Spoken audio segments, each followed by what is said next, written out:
समस्त अंतःस्रावी ग्रंथि को नहीं आम शरीर गठित। स्नायुतंत्र व अंतःस्रावी तंत्र परस्पर मध्य समन्वय रक्षा करी कार्य करती, तेणु यहाँ स्नायु अंतःस्रावी तंत्र कह जाए। तो एवं पर्यंत आम कौन देखिले स्नायुतंत्र, स्नायुतंत्र और अंतःस्रावी अंतःस्रावी तंत्र, ये दुईटा निज भितर समन्वय रखी कार्य करुथिबारु एको कौन कहा जाउछि स्नायु अंतःस्रावी तंत्र। स्नायु अंतःस्रावी तंत्र बा न्यूरो एंडोक्राइन सिस्टम, बुझिपाल।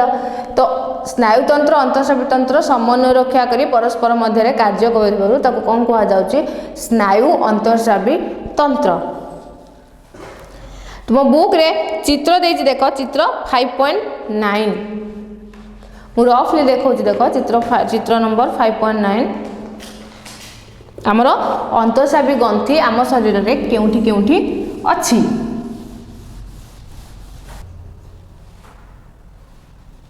देखो मानव शरीर में अंतःस्रावी ग्रंथि केउठी केउठी अवस्थित अच्छी। फास्ट अच्छे आमर कौन पिट्यूटारी, देन आमर गला पाखे अच्छी थायरॉइड, तापर अच्छी पैराथायरॉइड, देन पाकस्थली नुहे पाकस्थली तलू अग्नाशय रही, अधिवृक ग्रंथि बा एड्रिनाल अच्छी, देन आमर डिंबाशय शुक्राशय, एसबू है आम शरीर अंतःस्रावी ग्रंथि। तो अंतःस्रावी ग्रंथि मध्य तो फास्ट आम कौन देखा हाइपोथालामस। देखो हाइपोथालामस अग्र मस्तिष्क थिबा थालामस निम्न भाग और पिट्यूटारी ग्रंथि रे ऊपर को हाइपोथालामस अवस्थित। मन रखिबा हाइपोथालामस केउठी थाए हमर थालामस निम्न भाग रे, देखो थालामस निम्न भाग रे पिट्यूटारी ऊपर को कौन थाए हमर हाइपोथालामस। हाइपोथालामस रु केतेक रिलीजिंग हार्मोन एवं इनहेबिटिंग हार्मोन क्षरित हुए। यही हार्मोन गुड़िक पिट्यूटारी ग्रंथिर क्षरण क्षमता को नियंत्रण करिथांती। देखो जो हाइपोथालामस रहिला सेतिरु कौन क्षरित होता है रिलीजिंग हार्मोन और इनहेबिटिंग हार्मोन। हाइपोथालामस मेन कौन थाए आम शरीर हेड भाव में काम कार्य करिथाए। तो हाइपोथालामस रु कौन कौन क्षरित होता है releasing hormone, releasing hormone, second रे इनहेबिटिंग हार्मोन, इनहेबिटिंग हार्मोन, ये दुई प्रकार हार्मोन क्षरित होता है। ये जो हार्मोन क्षरित होता है एमाने कौन करती पिट्यूटारी कार्य को नियंत्रण करी थांती। तो देन आसला कौन हाइपोथालामस, हाइपोथालामस पर आसला पिट्यूटारी। देखो जो पिट्यूटारी रहा पिट्यूटारी ग्रंथि हाइपोथालामस सहित एक छोट वृंत साहाय्य लगी रही था। देखो थालामस और पिट्यूटारी मझे कौन आसला हाइपोथालामस, हाइपोथालामस और पिट्यूटारी गोटे छोट वृंत आकार में कनेक्ट होती।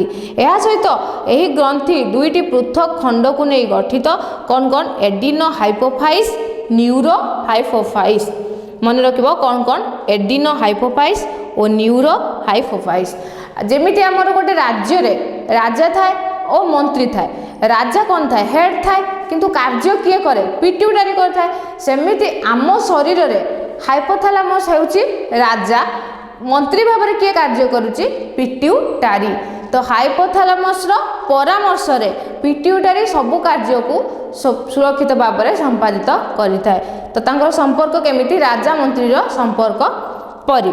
तो पिट्यूटारी रे कौन होता है दुई प्रकार पृथक खंड थाए। कौन कौन से देखा फर्स्ट है एडिनो हाइपोफाइस,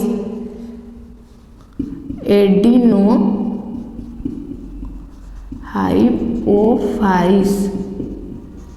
देखो ये जो एडिनो हाइपोफाइस या भितर मेन कौन कौन जाउची। देखो मेन आमर केतोटी हार्मोन जाउची, केतोटी हार्मोन 6टी हार्मोन, जहाँ भितर कि फास्ट कौन आसुची ग्रोथ हार्मोन।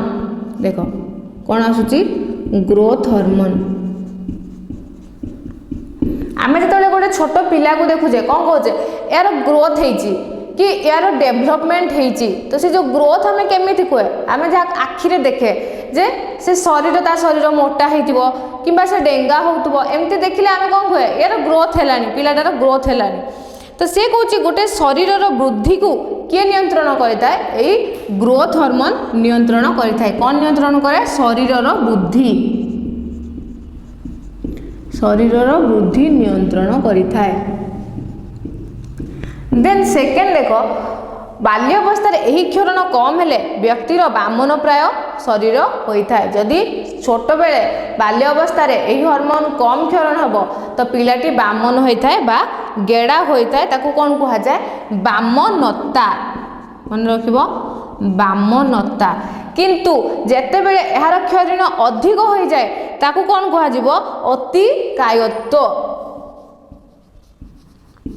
अति कायत्व देख बामनता यही हार्मोन कम क्षरण हेले जदि यही हार्मोन अधिक क्षरण हो गला बाल्यावस्था ताकू कौन कह अति कायता किंतु यही जो अति कायता हेले पिलार जो हाइट बढ़े तो लिमिट थाए केते बढ़ी पारिबो 8 रु 9 फुट मन रखिब 8 रु 9 फुट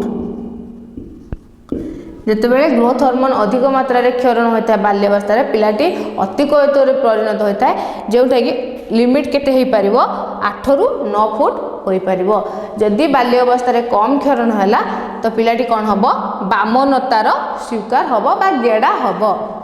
देन एडिनो हाइपोफाइज रे फास्ट कौन देखिले ग्रोथ हार्मोन देन सेकेंड देखा प्रोलैक्टिन कौन कहली प्रोलैक्टिन प्रोलैक्टिन हार्मोन क्यों आसे देख यह मार स्तन्य ग्रंथि उपरे प्रभाव पकाए फल शिशु से क्षीर तैयारी होता है जितेबाला मार स्तन्य जो क्षीर पान कर छोट बेले तो से जो स्तन्य क्षीर बाहरटा क्यों हार्मोन द्वारा होता है यही प्रोलैक्टिन हार्मोन तो ये कौन हुए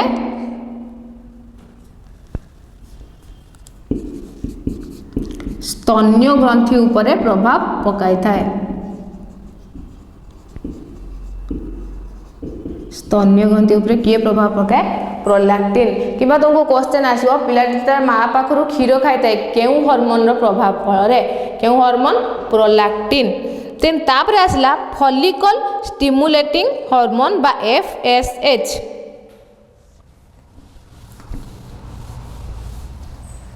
फॉलिकल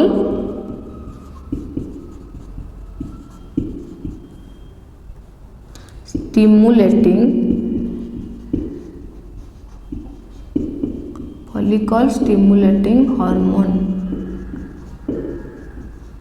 FSH देख यही हार्मोन गुड़िक डिम्बाशय पुटिका रे वृद्धि कराए मन रखिब एटा केउठी वृद्धि कराए थाए डिम्बाशय रे डिम्बाशय पुटिका रे फर्स्ट कौन देखिले ग्रोथ हार्मोन देन सेकेंड कौन देखिले प्रोलैक्टिन हार्मोन थर्ड कौन देखिले फॉलिकल स्टिमुलेटिंग हार्मोन बा FSH जोटा कि डिम्बाशय पुटिकार वृद्धि रे साहाय्य करिथाए। देन देखिबा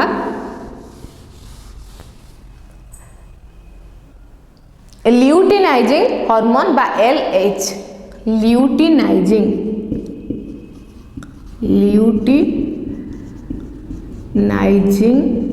हार्मोन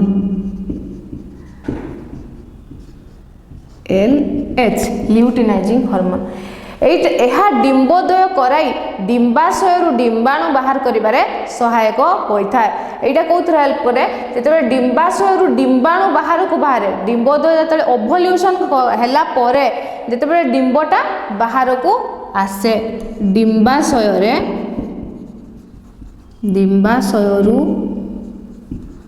डिम्बाणु बाहर करिबारे साहाय्य करे केउ हार्मोन ल्यूटिनाइजिंग हार्मोन बा LH। देन आसला थायराइड स्टिमुलेटिंग हार्मोन केउ hormone thyroid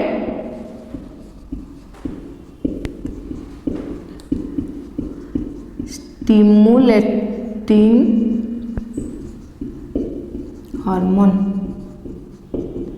thyroid stimulating hormone देख थायराइड ग्रंथि थायरोक्सिन हार्मोन क्षरण को यह नियंत्रण करें आम जो थायराइड देखी जोटा कि तुम जानी थायरोक्सिन हार्मोन जो तार प्रभाव अधिक क्षरित होता है तो सेटा को क्यों हार्मोन क्षरित होता है थायरोक्सिन तो सेटा को किए कंट्रोल करता है नियंत्रण किए करता है थायराइड स्टिमुलेटिंग हार्मोन जिते थायरोक्सिन अधिक मात्रा हो जाए आमको गलगंड रोग होता है तुम जानी जोटा कि नॉर्मली कहते तार थायराइड बाहरी जोटा कहे तो ये कौन करे थायरोक्सिन हार्मोन क्षरण को नियंत्रण करे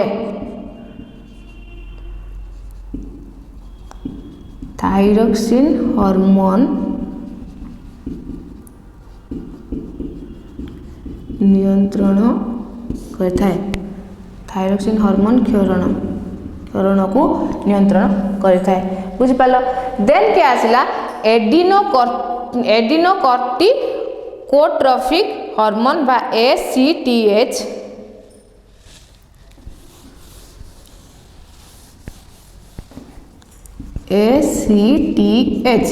এইটা কাহাকু ক্ষরণ করিব আমি যে অধিবৃক্ক গ্রন্থি দেখিলে অধিবৃক্ক গ্রন্থি বৃক্ক পাখরে যেটা থাকে বা তাকে কোন কুয়া যায় এড্রিনাল গ্রন্থি বলি কুয়া যায় এড্রিনাল গ্ল্যান্ড বলি কুয়া যায় তো সেই এড্রিনাল গ্রন্থির ক্ষরণ প্রক্রিয়া কু কিয়ে নিয়ন্ত্রণ করে থাকে এই ACTH एड्रिनाल ग्रंथि क्षरण को किए नियंत्रण करे ACTH एड्रिनोकॉर्टिकोट्रोफिक हार्मोन बुझिपाल यही 6टी हार्मोन गला एडिनो हाइपोफाइस हार्मोन मध्य ए जो आम अंतःस्रावी तंत्र फर्स्ट कौन एडिनो जो पिट्यूटरी ग्रंथि देखिले दुई प्रकार देखिले कौन दुई प्रकार पृथक खंड रही कौन कौन एडिनो हाइपोफाइस और न्यूरो हाइपोफाइस एडिनो हाइपोफाइस भितर आम कौन कौन आसला 6टी आसला हार्मोन फर्स्ट थिला ग्रोथ हार्मोन सेकेंड थिला प्रोलैक्टिन थर्ड थिला फॉलिकल स्टिमुलेटिंग हार्मोन फोर्थ थिला ल्यूटिनाइजिंग हार्मोन फिफ्थ थिला थायराइड स्टिमुलेटिंग हार्मोन सिक्स रे कौन थिला एडिनोकॉर्टिकोट्रोफिक हार्मोन बुझिपाल देन नेक्स्ट देखिबा न्यूरो हाइपोफाइस हार्मोन न्यूरो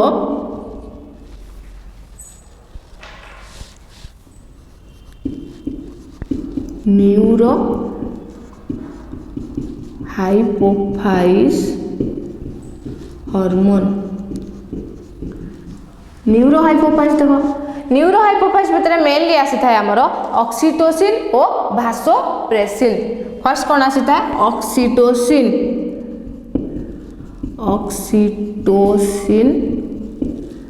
और सेकेंड रे कौन आसता है भासोप्रेसिन जो ऑक्सीटोसिन आसे पिला माने देखिथिबो गोटे गाई को देखिथिबो जेतेबेले जे कोनोसी समय दुईले ता चिररु क्षीर बाहरी न थाए कम पई बाहर न थाए तो सेति पई कोन करा जाय चिर को किछि समय बाछुरी को चुचुमिबा पई छडा जाय थाए तो जे कोनोसी मोमेंट रे तार दुईले से क्षीर बाहरे नाही क्षीर दुईबा पूर्वरु कौन करती बाछुरी को किछि समय ताकू चुचुमिबा पई छाड़ दियंती सेही जो चुचुमिबा द्वारा गाईर पिट्यूटरी ऑक्सीटोसिन हार्मोन क्षरित होई स्तन्य ग्रंथि उपरे प्रभाव पकाए जहाँ फल आम क्षीर दुईले क्षीर झरी थाए बुझिपाल ऑक्सीटोसिन अन्य एक कार्य होउछि प्रसव समय यह माँ गर्भाशय पेशी उपरे प्रभाव पकाए गर्भाशयर संकोचन फल शिशुटी जन्म हुए तो ऑक्सीटोसिन कार्य कौन बुझिपाल फर्स्ट कौन आसला आम जो गाई को जो क्षीर देवा पूर्वर बाछुरी को चुचुमिबा छड़ा जाए से कौन हुए यही ऑक्सीटोसिन प्रभाव में आम पिट्यूटरी ऑक्सीटोसिन क्षरित होता है हार्मोन क्षरित होता है जहाँ फल स्तन्य क्षीर झरी थाए देन ऑक्सीटोसिन आउ गोटे कौन कार्य हेल्प करता है आम जो प्रसव समय माँ गर्भाशय पेशी उपर यह प्रभाव पकाई था जहाँ फल संकोचन फल शिशुटी जन्म ग्रहण करें बुझिपाल देन आसला कौन भासोप्रेसिन देख भासोप्रेसिन कौन देख भासोप्रेसिन प्रभाव ब्रुकक्र मूत्रजन नलिका जल पुनिशोषित हुए से हार्मोन अन्य नाम हूँ एंटी डायूरेटिक मन रख भासोप्रेसिन अन्य नाम कौन एंटी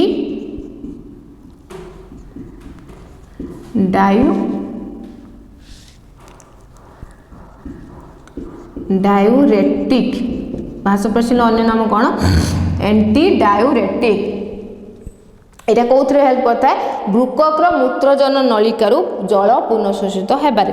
ଅଳ୍ପ କିଛି ପରିମାଣର ଭାସୋପ୍ରେସିନ୍ ପିଟ୍ୟୁଟାରୀରୁ ଅଳ୍ପ ପରିମାଣର ଭାସୋପ୍ରେସିନ୍ କ୍ଷରିତ ହୁଏ, ତେବେ ଗୋଟିଏ ବ୍ୟକ୍ତି ଗୋଟିଏ ଦିନରେ ପାଖାପାଖି 20 ଲିଟର ପର୍ଯ୍ୟନ୍ତ ପରିସ୍ରା କରିଥାଏ। ଏହି ଅବସ୍ଥାକୁ ଡାଇବେଟିସ୍ ବା ବହୁମୂତ୍ର ରୋଗ କୁହାଯାଏ। ଏହା ମଧୁମେହ ବା ଡାଇବେଟିସ୍ ମେଲିଟସ୍ ଠାରୁ ଭିନ୍ନ। দেখ যেতবে এই পিଟ୍ୟୁଟାରୀ যদি কৌশি কারণবশতঃ পিଟ୍ୟୁଟାରୀ এই ভাসোপ্রেসিন ক্ষরিত হেলা তাহলে কণ হব লোকটি গোটে দিନରେ 20 লিটর পর্যন্ত পরিস্রা করে, যাফলে ডায়াবেটিস বা তাকে বহুমূত্র রোগী বলি কুহযায়। বুঝিপাল? ফার্স্ট দেখলে আমি যেত অন্তঃস্রাবী গ্রন্থি দেখলে ফার্স্ট কোণ হাইপোথালামাস গলা, দেন সেকেন্ড আসলা কোণ পিट्ୟୁଟାରୀ, দেন এবে দেখা পিনিয়াল গ্রন্থি। দেখ পিনিয়াল গ্রন্থি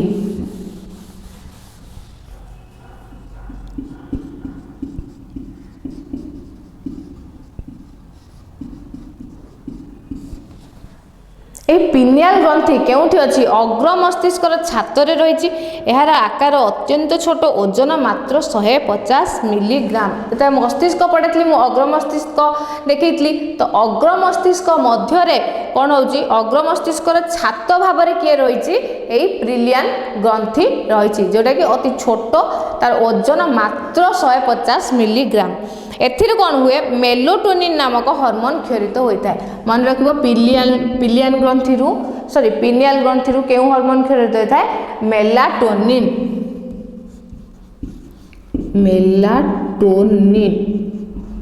কেউ হরমোন ক্ষরিত হয়ে থাকে? মেলাটোনিন। এর প্রভাবে কোণ হুয়ে এই মেলাটোনিনর প্রভাব কোণ পকায় আম শরীর উপরে? যুবক্রান্তি, ডিম্বোদয় ও নিদ্রা উপরে রয়েছে। এহা শরীরের জৈবিক ঘড়ি ভাবে কার্য করে থাকে। এই হরমোন প্রভাবে কোণ হুয়ে? পবর্টি বা যুবক্রান্তি। মনে রাখব যুবক্রান্তি বা পবর্টি আউ কোণ করে? নিদ উপরে প্রভাব পকায়। নিদ উপরে প্রভাব পকাই থাকে যুবক্রান্তি উপরে। যুবক্রান্তি কোণ যেতবে গোটে টিন এজ কু যেতবে আসে, বাল্য অবস্থা চাইল্ডহুড রু যেতবে টিন এজ বা যুবক অবস্থা কু আসে, যেতবে তার যে চেঞ্জেস হুয়ে তা শরীরে সেগুলা কেউ গ্রন্থি দ্বারা হয়ে থাকে? এই পিনিয়াল গ্রন্থি। কেউ হরমোন? Melatonin hormone. দেন আসলা আমার কোণ? থাইরয়েড গ্রন্থি বা থাইরয়েড গ্ল্যান্ড। দেখ থাইরয়েড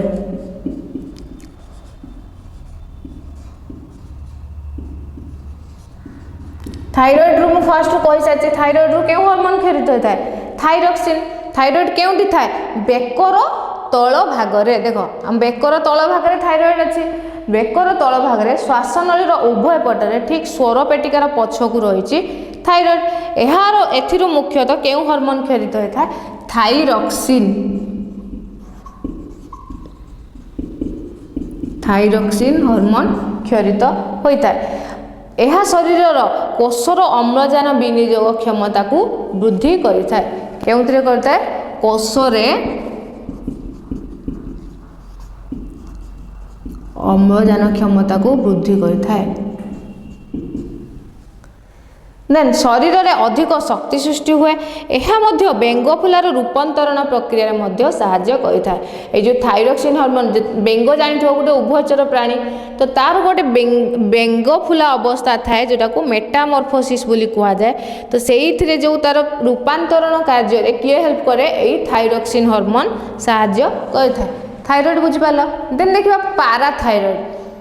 থাইরয়েড গ্রন্থি উপরে 4টি অতি ক্ষুদ্র পারাথাইরয়েড গ্রন্থি অছি। দেখো এটা থাইরয়েড আছে, থাইরয়েড উপরকু পারাথাইরয়েড আছে। তো এথিরু পারাথোর হরমোন, দেখো থাইরয়েড রু থাইরক্সিন হরমোন, পারাথাইরয়েড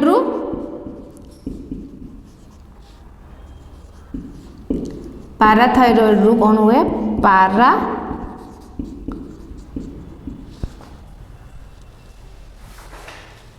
পারাথোরমোন।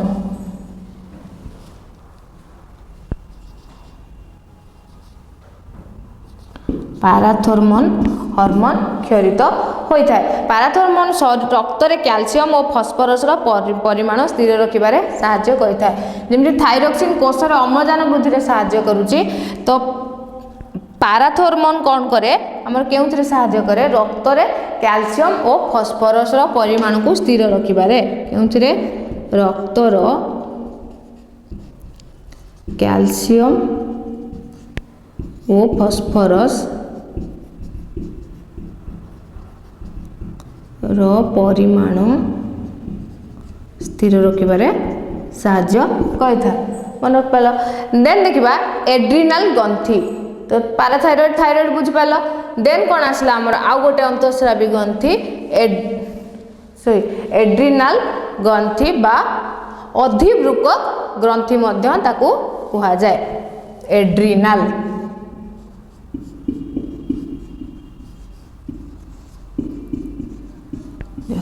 एड्रिनाल ग्रंथि कौन आम शरीर दुईटी वृक्क उपरिभाग को लगी दुईटी एड्रिनाल बा अधिवृक्क ग्रंथि अच्छी देख आम शरीर दुईटी वृक्क अच्छी वृक्क को लगिकी ता उपरिभाग रे किए अच्छी अधिवृक्क ग्रंथि बा एड्रिनाल ग्रंथि से कौन क्षरित हुए एड्रिनालिन कौन क्षरित हुए एड्रिनालिन ये क्यों साहाय्य करे देख एही हार्मोन आकस्मिक आघात भय अवश और उत्तेजित अवस्था रे क्षरित हुए तेणु यही ग्रंथि को आपत्कालीन ग्रंथि बा इमरजेंसी ग्लैंड बोली कहा जाए।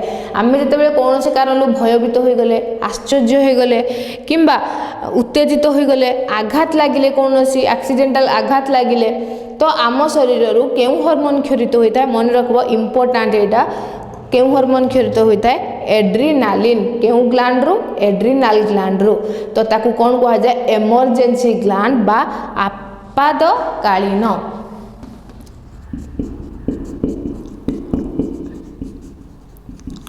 आपातकालीन बा इमरजेंसी ग्लैंड बोली कहा जाए। तो बुझिपाल एड्रिनाल ग्रंथि रू क्यों हार्मोन क्षरित होता है एड्रिनालिन तो एड्रिनालिन क्यों केतेबेले क्षरित होता है कौन भयभीत हो गले आघात लगिले आश्चर्य हो गले यही सब क्षेत्र में उत्तेजित हो गले यही हार्मोन क्षरित होता है तेणु एक आपातकालीन हार्मोन बा इमरजेंसी ग्लैंड बोली कहा जाए।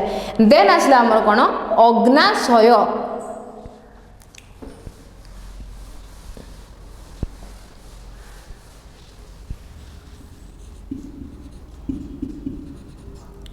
अग्नाशय आम शरीर पाकस्थली ठीक तलकू ग्रहणी फास मध्य गोटे अग्नाशय रही एक मिश्रित ग्रंथि कारण एंजाइम और हार्मोन उभय क्षरित होता है। देख पाकस्थली अग्नाशय मुझे कौटी देखी पाकस्थलीर ठीक तलकू से कौन ये जो अग्नाशय ये गोटे मिश्रित ग्रंथि बा मिक्सड ग्लैंड कौन मिश्रित ग्रंथि ताको मिश्रित ग्रंथि कहीं कहुच्छे एंजाइम क्षरित होउछि और हार्मोन मध्य क्षरित होउछि। आम कौन लिखिले एंजाइम क्यों क्षरित होता है बहिस्रावी ग्रंथि हार्मोन क्यों क्षरित होता है अंतःस्रावी ग्रंथि जेहेतु यही अग्नाशय गोटे अंतःस्रावी ग्रंथि तो ए कौन क्षरित हवा कथा हार्मोन क्षरित हवा कथा किंतु अग्नाशय कौन हुए एंजाइम भी क्षरित होता है हार्मोन मध्य क्षरित होता है तेणु ताकू मिश्रित ग्रंथि बोली कहा जाए। अग्नाशयर हार्मोन क्षरण करुवा अंश को आइलेटस ऑफ लांगरहानस कहा जाए। यही अंशर आल्फा कोष बीटा कोष और डेल्टा कोष रही देख मन रखब ये जो अग्निकोश गोटे है आल्फा कोष आल्फा कोष बीटा कोष देन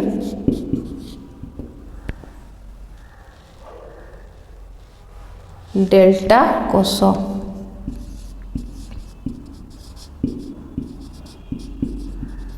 डेल्टा कोष ये तीनोटी कोष अच्छी फर्स्ट देख जो आल्फा कोष रहा आल्फा कोष रु कौन हुए ग्लूकागन मन रखिए यहाँ आल्फा कोष रु ग्लूकागन बीटा कोष रु इंसुलिन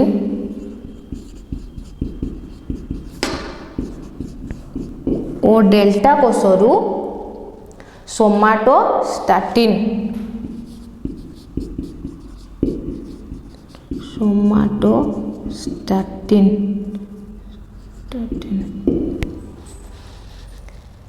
यही सब हार्मोन जो देख ये जो मिश्रित ग्रंथि अग्नाशय आल्फा कोष बीटा कोष और डेल्टा कोष थाए। आल्फा कोष रु कौन ग्लूकागन, बीटा कोष रु इन्सुलिन और डेल्टा कोष रु सोमाटोस्टैटिन, यही तीनोटी हार्मोन क्षरित होता है। इन्सुलिन अभाव में रक्तर शर्करा परिमाण बढ़ी मधुमेह बा डायबिटीज मेलिटस रोग होता है। ये जो बीटा कोष जो इन्सुलिन हुए तुम्हें तो जानी आजिकल नॉर्मल हो जाए डायबिटीज, तो से जो डायबिटीजटा कौन पाई होता है ये जो इन्सुलिन मात्रा जदि इन्सुलिन अभाव रे शरीर रे इन्सुलिन जदि तार अभाव हो गोटे मनीष शरीर रे तो कौन हम रक्त रे शर्करा वृद्धि पाइब जहाँफल ताको डायबिटीज मेलिटस बोली कहा जाए मधुमेह रोग। तो से देखिए जो डायबिटीज अधिक हो जाए से इन्सुलिन नियंती शरीर रे रक्त रे इन्सुलिन अभाव हो जाए फल कौन हुए रक्त रे शर्करा वृद्धि पाई थाए।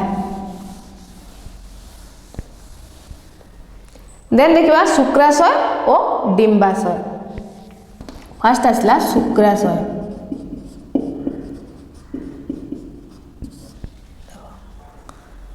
आम शरीर शुक्राशय थली मध्य दुईटी शुक्राशय रही। शुक्राशय मध्य थिबा लेडी कोषरु टेस्टोस्टेरोन हार्मोन नामक एक पुरुष हार्मोन क्षरित होता है। ये जो शुक्राशय बा टेस्टिस जोड़ा अच्छी सेटा आम शरीर रे कौन होता है दुईटी शुक्राशय रही टेस्टिस गोटे पुराल टेस्टिस कह जाए। शुक्राशय मध्य क्यों कोष थाए गोटे लेडी कोष थाए मन रख लेडी कोष थाए। यही कोषरु केउं हार्मोन क्षरित होता है टेस्टोस्टेरोन।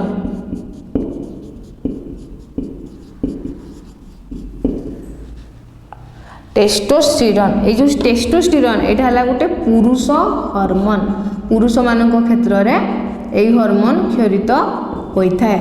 क्यों हार्मोन क्षरित होता है टेस्टोस्टेरोन क्यों कोषरु लेडी कोषरु मन रखिए इंपोर्टेंट गोटे।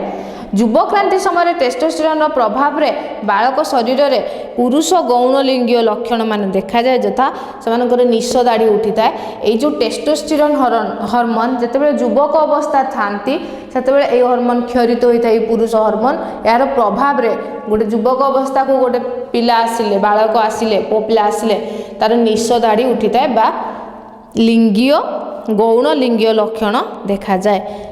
टेस्टोस्टेरोन शुक्राणु उत्पत्ति में सहायक यही हार्मोन अभाव में नपुंसकता देखा जाता है। जेहेतु यहाँ गोटे पुरुष हार्मोन जब यही हार्मोन गोटे पुरुष शरीर में अभाव हुए ताहले ताथारे नपुंसकता देखा देता है। बुझिपाल तो शुक्राशय रे लेडी कोषरु टेस्टोस्टेरोन नामक पुरुष हार्मोन क्षरित होता है। ये पुरुष हार्मोन प्रभाव में बालकटी युवक अवस्था तार गौण लिंगीय लक्षण देखा जाता है जहाँ मध्य तार निश दाढ़ी उठी थाए बा स्वर पाकल होता है ये सबू होता है। टेस्टोस्टेरोन शुक्राणु उत्पत्ति में साहाय्य करता है और यही हार्मोन अभाव में नपुंसकता देखा देता है। देन देखिबा डिम्बाशय पुरुष मान क्षेत्र में देखले महिला मान क्षेत्र में देखिबा डिम्बाशय।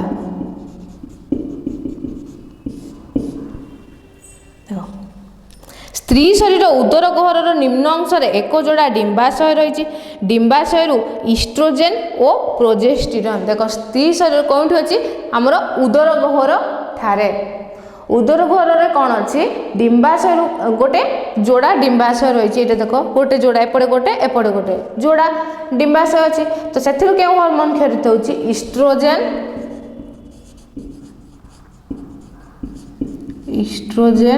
और प्रोजेस्टेरोन। इस्ट्रोजेन और प्रोजेस्टेरोन मन रखिबो डिम्बाशय क्यों हार्मोन क्षरित होता है इस्ट्रोजेन और प्रोजेस्टेरोन।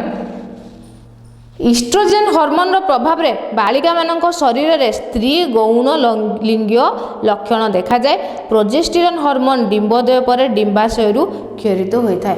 जेमिति पुरुष मानक क्षेत्र में टेस्टोस्टेरोन पुरुष हार्मोन द्वारा तांकर गौण लिंगीय लक्षण देखा निशदारी उठी था सेमिति महिला मानक क्षेत्र में यही इस्ट्रोजेन प्रभाव फल कौन होता है तांकर गौण लिंगीय लक्षण देखा जाता है महिला मानक क्षेत्र में। आ जो प्रोजेस्टेरोन हार्मोन रहा यहाँ केतेबेले देखा जाता है जेतेबेले गोटे स्त्री शरीर डिम्बोदय पर डिम्बाशयरू यही प्रोजेस्टेरोन हार्मोन क्षरित होता है।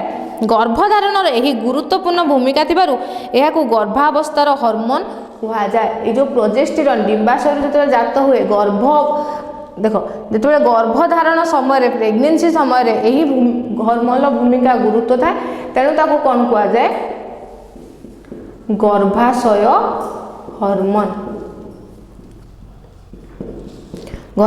हार्मोन बोली कहा जाए गर्भावस्थार हार्मोन बोली कहा जाए। देन आसिला भ्रूणबंध देख भ्रूणबंध माँ और गर्भाशयस्थ शिशु मध्य थिबा एक जैव संजोग यह एक सामयिक अंतःस्रावी ग्रंथि क्षरित हार्मोन मानक मध्य ह्यूमन कोरियोनिक गोनाडोट्रोफिक हार्मोन HCG अन्यतम। महिला मानकर गर्भवती महिला मानकर मूत्र सहित मिसी यही हार्मोन शरीर बाहर को आसी थाए जहाँफल डॉक्टर माने जितेबाला गोटे स्त्री गर्भावस्था अच्छी कि ना प्रेगनेंसी टेस्ट करने मूत्र नहीं ही परीक्षा करते जहाँफल जना पड़ता है कौन पाई ये जो HCG हार्मोन सेटा महिला मानकर मूत्र सहित मिसिकी यही हार्मोनटा बाहर को आसी थाए। तो यह गर्भसंचारकर निर्णय परीक्षा बा प्रेगनेंसी टेस्ट बुझिपाल प्रेगनेंसी टेस्ट बेले कौन पाई मूत्र नि जाए कहीं HCG हार्मोन तांकर मूत्र सहित मिसिकी बाहर को आसी थाए।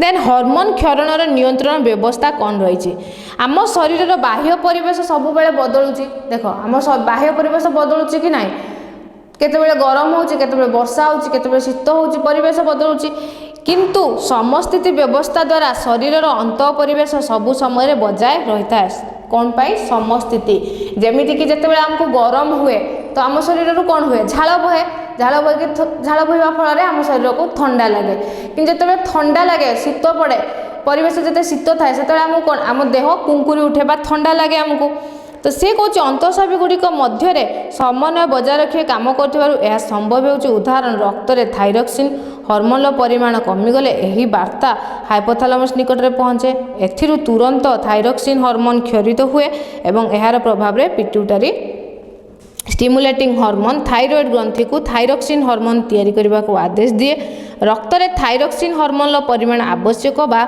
स्वाभाविक अवस्था को आसिले हाइपोथैलेमस रु आपे आपे क्षरण बंद हुए आम शरीर यही हार्मोन क्षरण व्यवस्था को फेरंता संकेत नियंत्रण बा फीडबैक कंट्रोल कहा जाए।